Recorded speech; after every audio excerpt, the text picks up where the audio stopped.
Maithili station से। हे देवी मैया आसन लगाइने रहिया तो बखरी मंदिरिया में। हे देवी मैया आसन लगाइने रहिया तो बखरी मंदिरिया में। सुना है मैया साथी जल बगिया बाती सजाई के थरिया में, सजाई के थरिया में। हे देवी मैया आसनी लगहिने रहिया तो बखरी मंदिरिया में। हे देवी मैया आसनी लगहिने रहिया तो बखरी मंदिरिया में। सुनो हे मैया साथी जलैब दिया बाती कि साँझ के थरिया में, कि साँझ के थरिया में। ये दुर्गा मैया आसनी लगहिने रहिया तो बखरी मंदिरिया में। ये दुर्गा मैया आसनी लगहिने रहिया तो बखरी मंदिरिया में।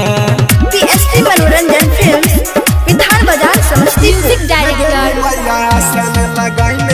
डीजे गुड्डू राज, लक्ष्मीपुर महेश पट्टी। ये दुर्गा मैया आसनी लगहिने रहिया तो बखरी मंदिरिया में। मैया बाबू के संगे में आईबा आई तबारा की भौजी है मैया भौजी है।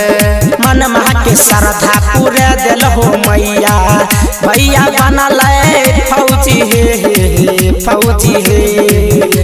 लगैने रिहयास टूटे ना विश्वास कि पूरा खगड़िया में, कि पूरा खगड़िया में। हे देवी मैया आसन लगाइने रहिया तो बखरी मंदिरिया में।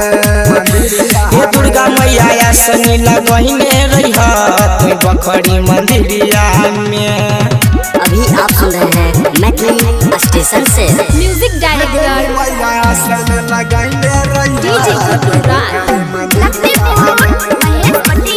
हे दुर्गा मैया आसनी लगहिने रहिया तो बखरी मंदिरिया में। राइटर रोशन लिखे तोहरो भजनिया गईबै हमहू जइया हे आ जइया हे।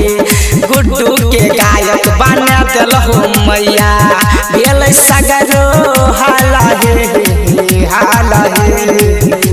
तू रहे छो हे साथ जे रहे छयानाथ हे माई तर चरनिया में, हे माई तर चरनिया में। हे देवी मैया आसन लगाइने रहिया तो बखरी मंदिरिया में। हे दुर्गा मैया आसनी लगहिने रहिया तो बखरी मंदिरिया में।